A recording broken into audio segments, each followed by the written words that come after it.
আসসালামু আলাইকুম everyone. This is Simran আর আপনারা দেখছেন ওয়ান মিয়ার ওভারসিজ বিডি। আশা করি সবাই ভালো এবং সুস্থ আছেন। আ আজকের ভিডিওটি মূলত হচ্ছে আপনাদের সচেতন করার জন্য। কারণ এই দীর্ঘ কয়েকদিন আমার কাছে অনেক ফোন আসতেছে। তাছাড়া আমি অনেক ব্যস্ত ছিলাম, অসুস্থ ছিলাম। আম আপনারা জানেন আমি হচ্ছে অলরেডি হয়তো ব্রেইন স্ট্রোকের রোগী। তারপর আল্লাহ আপনাদের মাঝে আমাকে বাঁচায় রাখছে হয়তো কোনো ভালো কিছু আপনাদের জন্য করেছিলাম অথবা বাবা-মার দোয়ায় এ পর্যন্ত আছি। তো দোয়া করবেন আল্লাহ পাক রাব্বুল আলামিন যাতে এই বছর রোজা তো রাখলাম, সামনের বছর রোজা পর্যন্ত হায়াত দান করে যাতে বেশি, বেশি করে ইবাদত করতে পারি আ এবং প্রত্যেকটা কাজ সততার সাথে করতে পারি এবং আপনাদের জন্য দোয়া করি আল্লাহ পাক রব্বুল আলামিন আপনাদের নেক হায়াত দান করুক এবং প্রত্যেক বছর রোজা যাতে আপনারা সুস্থ সবলভাবে করতে পারেন।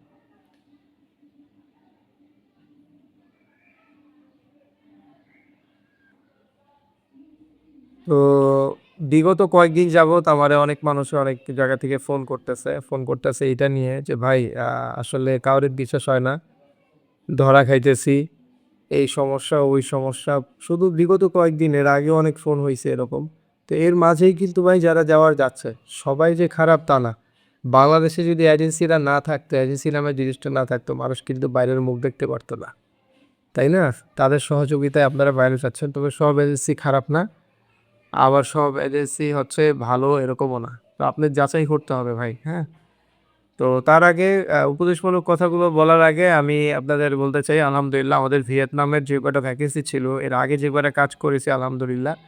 এখন যে ভ্যাকেন্সি ছিল ভ্যাকেন্সি থেকে ২ টা আমাদের ভ্যাকেন্সি অলরেডি ফাইল জমা হয়ে গেছে ২ জনের এবং মজার ব্যাপার হচ্ছে ২ জনই হচ্ছে আমার ভাই, হ্যাঁ? ২ জনই হচ্ছে আমার নিজের একদম আত্মীয় আরকি।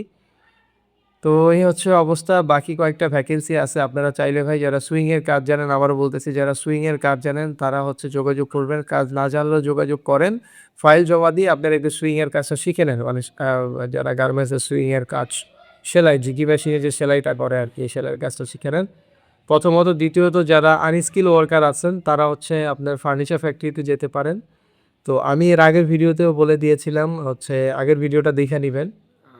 সেখানে আমি বলেছিলাম যে বেতন কি অবস্থা, তারপরে যাওয়ার সময় কতক্ষণ লাগবে, ডকুমেন্টস কি লাগবে আবার বলে দিচ্ছি। সেখানে আনস্কিল ওয়ার্কারদের বেতন ৪০,০০০ ওভারটাইম সহ আপনারা হয়তো ৫০ এর মতো উঠাইতে পারবেন। থাকা খাওয়া বাদ দিয়েও আপনারা মাসে ৳৪০,০০০ পাঠাইতে পারবেন। মানে থাকাটা হচ্ছে কোম্পানির, খাওয়াটা হচ্ছে আপনার নিজের খরচে। খাওয়া বেশি খরচ লাগে না, ৳৭,000 থেকে ৳8,000 খরচ লাগে বা ১০,০০০ই লাগুক। আর কাজের সময় হচ্ছে আপনার ৮ ঘন্টা, ব্রেক টাইম ১ ঘন্টা, ১ ঘন্টা বাদ যদি দেন, তাহলে আরো ৩ ঘন্টা ওভারটাইমের সাথে এড হয়। মানে ইন টোটাল হচ্ছে ১২ ঘন্টা আরকি, হ্যাঁ? তাহলে ১১ ঘন্টা ডিউটি করতে হবে আপনাদের। ওইখানের ডিউটিগুলো এরকম হয়। এখানকার মালয়েশিয়ার ডিউটিগুলো এরকম হয়। তো ভিয়েতনাম খারাপ না, খারাপ হচ্ছে তাদের জন্য যারা লোকজনদের নিয়া ওইখানে ফালায় দিছে। যারা হচ্ছে ওইখানে ওয়ার্ক পারমিট ইস্যু করে নাই বা ওই সময় ওয়ার্ক পারমিট নিয়ে অনেক ঝামেলা চলতেছিল। এই কারণে তাদের হয়তো কাগজপত্র করে দিতে পারে নাই, তারা অবৈধ হয়ে গেছে। তো এখনো মূলত হচ্ছে এখানে চিরুনি অভিযান দেয়। জানেন প্রত্যেকটা দেশে কোনো অবৈধ নাগরিক থাকলে, বিশেষ করে এশিয়ার এই দেশগুলো, দক্ষিণ এশিয়ার, ওরা চিরুনি অভিযান দিয়ে এই লোকগুলো হচ্ছে বিতাড়িত করে আবার নতুন করে হচ্ছে তারা লোক নেয় এবং সিস্টেম চেঞ্জ করে। যেহেতু এখন সিস্টেম চেঞ্জ করছে, এখন আপনারা ওয়ার্ক পারমিটে কনভার্ট করতে পারবেন, ওয়ার্ক পারমিট হবে। সেক্ষেত্রে আপনি বাংলাদেশ থেকে ওয়ার্ক পারমিট নিয়ে যেতে পারতেছেন, হ্যাঁ? সেক্ষেত্রে তো কোনো সমস্যা নাই।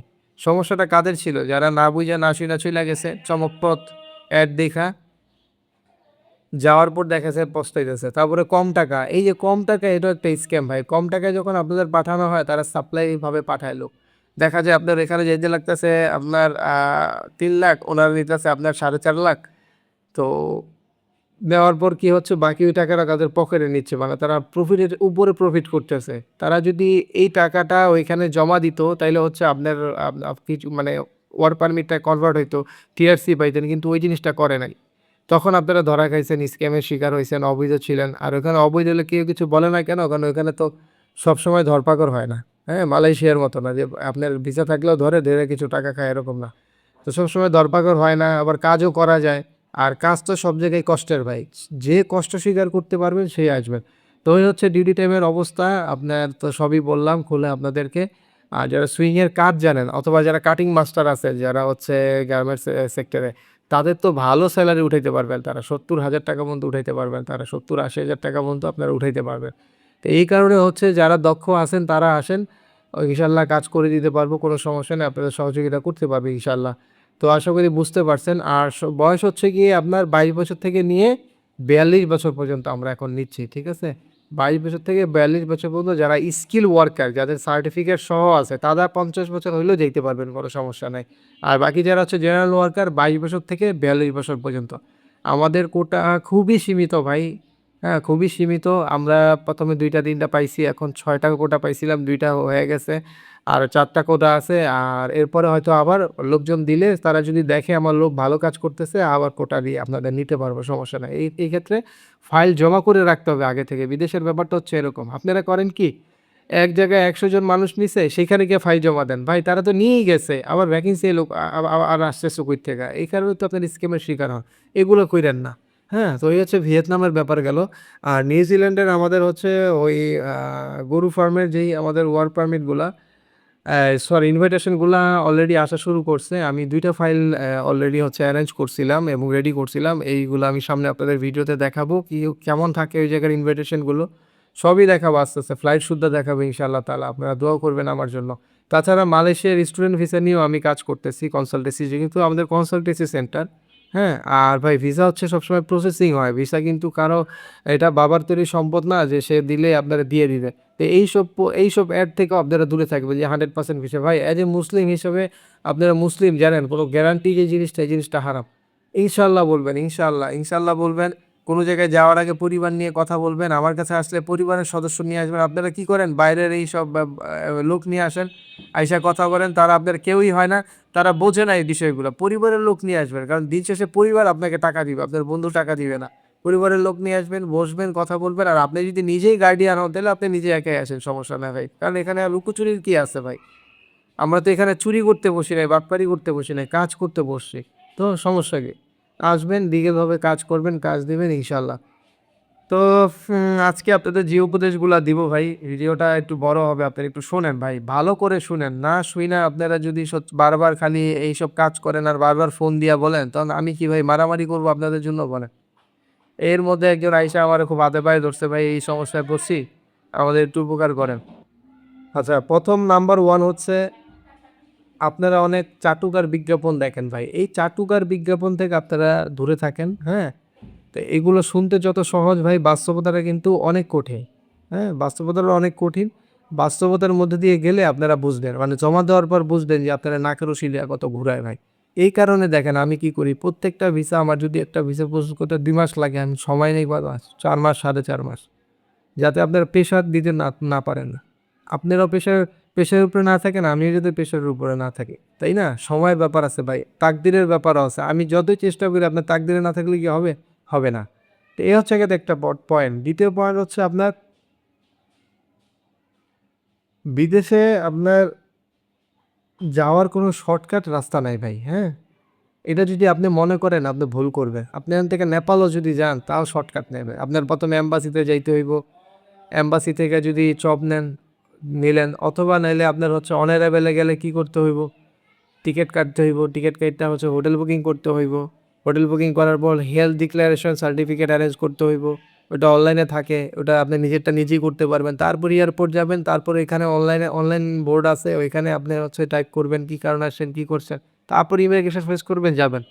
কত একটা হ্যাসেল, তাই না? আপনারা মনে করেন সহজ একদম পানির মতো। না ভাই, এত সহজ না। তারপরে দেখা যায় তারা যদি ইচ্ছা না করে, কনসুলার আপনার ভিসা দিল না, ব্যাক করলেন। আপনার তাকদিরে নাই ওই নেপালের মাটিতে ঢুকবেন, পারেন নাই। ঘুরতে গেছেন অনারেবলে, পারেন নাই। তো বাস্তবতাটা হচ্ছে এরকম ভাই। বাস্তব নিয়ে চলেন আপনারা, অবাস্তব কথা বলেন না। অনেকে ফোন দিয়ে বলেন, "ভাই আপনি কি গ্যারান্টি ভিসা করে দিতে পারবেন?" ভাই বোকার মতো কেন কথা বলেন ভাই? প্রসেসিং যখন শুরু করব, যদি আপনার ভাগ্যে থাকে, আপনার সব ডকুমেন্টস ঠিক থাকে, আপনার ক্রাইটেরিয়ার সাথে কোম্পানির ক্রাইটেরিয়া মিলে যায়, তখনই তো তারা ভিসা দিবে। কোম্পানিরও তো ক্ষমতা নাই। ভিসাটা দেওয়া হচ্ছে এম্বাসি। সব ভিসা এক সিস্টেম না ভাই। একেক দেশের একেক ধরনের সিস্টেম। কোনো দেশ আছে কোম্পানি যদি একটু মানে থাকে, অ্যাক্টিভ থাকে, ওরা ভিসা দিতে বাধ্য। আর কোনো দেশ আছে এটা কনসুলের উপর নির্ভর করে। তারা সব ঠিক থাকলেও আপনার ইচ্ছা, আপনার দেখলো না দেখলো, ভাল লাগলো না, আপনার ছবি দেখলো ভাল লাগলো না, রিজেক্ট কইরা দিল।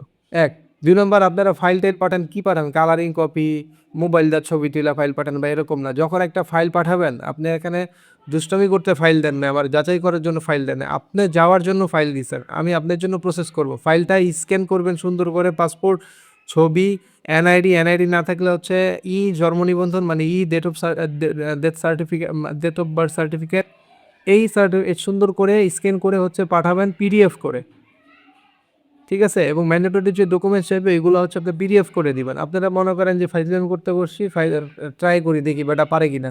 ভাই এরকম কাজের জন্য ভাই বসি নাই তো ভাই, অল্প কয়েকটা কাজ করি, বাইছা বাইছা কাজ করি, যাতে আপনিও প্রতারণার শিকার না হন, আমিও প্রতারণার শিকার না হই। এতগুলো কাজ যদি করি তখন তো আমার মাথাও নিজে নষ্ট হয়ে যাবে, আমি মনেই রাখতে পারবো না কি আমার কোন ফাইল দিচ্ছে, তো দরকার নাই তো, অল্প ফাইল। একটা কোম্পানিতে আমার ভ্যাকেন্সি আসছে, বলতেছে 50 জন দিই, তাই বললাম না 10 জন দিব, আগে দিয়ে দেখি যে তুই ঠিকঠাক মতো বেতন দিস কিনা, লোকগুলা যায় ভালো থাকে কিনা, তখন আবার দেখা যায় যে আরও 5 জন 6 জন দিব। যদি দেখি যে না তারা গিয়া ভালো নেই, আবার খারাপ ফিডব্যাক দিতেছে, তাইলে আবার যেখানে লোক নেওয়া বন্ধ, দরকার নেই। কারণ আমার মেন জায়গা হচ্ছে গিয়ে বেলারুশ, এখানে আমার সাইট আছে, ওইখানে আমি লোক নিচ্ছি, পাশাপাশি আমার নিজস্ব কিছু আর্থিক মনে করেন যে সচ্ছলতার জন্য আমি দেখা যায় যে এই সাইডে এই কাজগুলো করি, এতে করে আমারও ভালো হয়, আপনাদেরও ভালো হয়, ঠিক আছে? তো এইগুলো 2 নম্বর পয়েন্ট। 3 নম্বর পয়েন্ট হচ্ছে গিয়ে আগে ভিসা পরে টাকা। এই যে আগে ভিসা পরে টাকা, এটা হচ্ছে মারাত্মক স্ক্যাম ভাই। আপনি কি মনে করেন আপনার কাজ কেউ ফ্রি কইরা দিবে? আপনার আগে ভিসা পরে টাকা ঠিকই বলবে, যখন ইনভাইটেশন আসবে তখন টাকা নিবে। তাহলে আগে ভিসা পরে টাকা যখন হইলো, তাহলে ইনভাইটেশন আসলে আবার টাকা নিতেছে কেন? সেটা তো আপনারা জিজ্ঞেস করেন না একবারও। এলা বুঝেন যে আপনারা কোন স্বর্গে বসবাস করেন, আপনাদের কারণে আপনারা ধরা খান, ঠিক আছে? কেউ আপনারা ফ্রি কাজ করে দিবে না। হ্যাঁ, যেমন আমার এই যে 2টা ভিয়েতনামের ভাইয়ের কাজ নিয়েছি, আমি ওদের থেকে হয়তো যে প্রফিটটা সহ কাজ করতাম, সে আমার প্রফিটটা নিব না, কারণ আমার ভাই তারা, হ্যাঁ, নিব না। কিন্তু বাকিদের থেকে তো আমার আমার নিতে হবে। সবার থেকে যদি এভাবে নিই তাহলে তো আমি কাজই করতে পারবো না। কারণ দিন শেষে দেখা যায় অনেক কাজে নিজের পকেট থেকে ভইরেও কাজ করে দিতে হয়, এটা বলা যায় না ক্লায়েন্টকে। কিন্তু ক্লায়েন্ট কী করে? কাজ করে দেওয়ার পর দিন শেষে টাকা দিতে চায় না ঘুরায়। সে এটা বুঝে না যে আমার ভিসার মেয়াদ হয়ে গেছে, ভিসার আজকে থেকে কাউন্ট হইছে, ভিসার তো আমি টাকাটা কিনে নিছি, বাইরে টাকাটা দিয়ে দেই, আমিও তাড়াতাড়ি ফ্লাইট নিয়ে চলে যাই। এটা কেউ বোঝে না। আবার যেই জায়গায় গিয়ে ধরা খাইবো, সেই জায়গায় ঠিকই আগে টাকা দিয়া বইসা থাকে। এটার কারণ হচ্ছে আমি তো মিষ্টি কথা বলতে পারি না। মিষ্টি কথা বললে আপনার টাকা আমার পকেটেই থাকতো। মিষ্টি কথা বলি না দেখেই অনেকে অনেক ভাল লাগে না আসতে, যে এই লোক কি এত পেঁচাল পারে, হ্যাঁ, এত বেশি কথা কয়। তো এই হচ্ছে গিয়ে সমস্যা। আসলে ভাই বাস্তবতাটাই এইটা। মিষ্টি কথা বললে তো লাভ নেই। আপনি দেখবেন কাজ। আমি লুঙ্গি পইরা আছি না ছিঁড়া জামা পইরা আছি, সেটা আপনার দেখার দরকার নাই। আমার অফিসে 10টা মাইয়া আছে কিনা এটা আপনার দেখার দরকার নাই।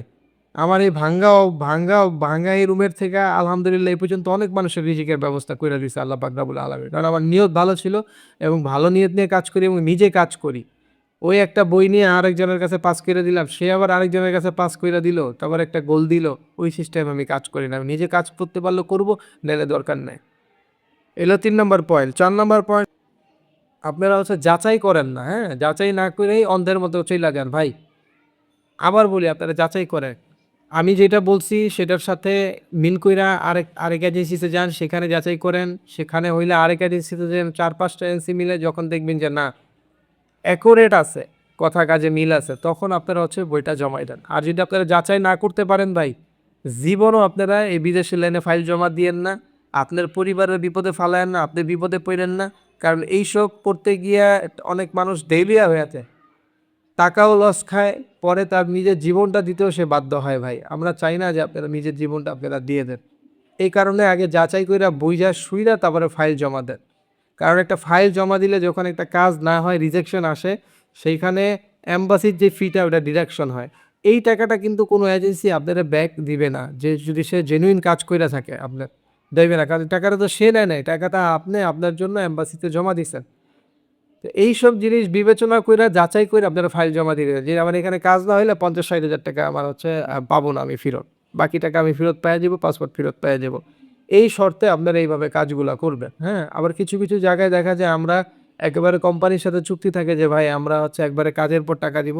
সেক্ষেত্রে দেখা যায় কাজ না হইলে আমরা যে অ্যাডভান্সটা নেই সেটা ফেরত দিয়ে দেই। কিন্তু বর্তমানে ওই সিস্টেম এখন নাই। এখন মানুষ চালাক হয়ে গেছে। আমরা বাঙালিরা বিভিন্ন দেশে গিয়া ওইখানকার মালিক মাহাজনদের চালাক বানায় ফেলাইছি, বুঝছেন? এই কারণে আর ওই সিস্টেমটা নাই। আগে এমন সিস্টেমে ছিল, পুরা ভিসাটাই আপনার কইতো যে মানে ভিসার চার্জ দরকার নাই, ফ্রিতে তুই লোক নিয়ে আয়। তখন সেই লোকটা ভিসাটা পাইয়া ওই কোম্পানি তো টাকা খাইতো না, টাকা খাইতো যে এজেন্ট। ওই এজেন্ট কি করতো? ও পাইছি, আপনারা নিতেও টাকা খাইতো কিন্তু ওই সময় ভালো কাজ হইতো আর কি, কিন্তু যদি এজেন্ট ভালো থাকতো। তো এই হচ্ছে গেল 4 নম্বর পয়েন্ট। 5 নম্বর পয়েন্ট হচ্ছে কি আপনারা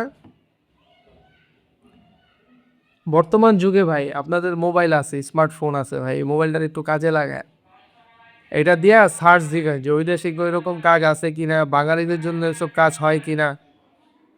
আপনারা মোবাইলের চ্যাট জিপিটিতে গিয়া চ্যাট জিপিটিতে প্রশ্ন করলে ওরা সব বইলা দিবে, ঠিক আছে? এই সময় কি কাজ হচ্ছে, আমাদের বাংলাদেশি ইমিগ্রেন্টদের জন্য এইসব ভ্যাকেন্সি আছে কিনা, সব আপনি এখন জানতে পারবেন। তো এখানে এখন মানুষ কোনো বোকা নাই। তো এই চালাকির মধ্যে এত স্মার্ট একটা যুগের মধ্যে থাইকা, স্মার্ট মাল্টিমিডিয়ার যুগে থাইকা আপনারা যদি হচ্ছে মানে এতই হচ্ছে ধরা খাওয়ার মতো কাজ করেন, তাহলে তো ভাই আপনার হচ্ছে আমি বলবো যে আপনারা এই কাজে আইসেন না। এই কাজ থেকে আপনারা একদম দূরে থাকেন, হ্যাঁ?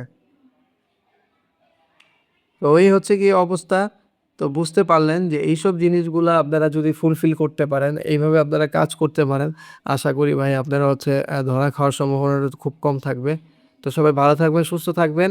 আ এই প্রত্যাশা আজকে ভিডিওটা এখানে শেষ করতেছি। আর অনেকে অনেক কোয়েশ্চেন করছেন, কমেন্ট করছেন, কমেন্টের জবাব দিছি। দেওয়ার পরেও আপনারা কি বুঝতেছেন না আমি বুঝি নাই। আমি লাইভে আসবো, লাইভে আসার পরে আপনারা আবার রিপিট কমেন্ট কইরেন। আমি কমেন্টের জবাবগুলো সরাসরি দিয়ে দিব যে কোন জায়গার কাজ হচ্ছে, কোন জায়গার কাজ হচ্ছে না।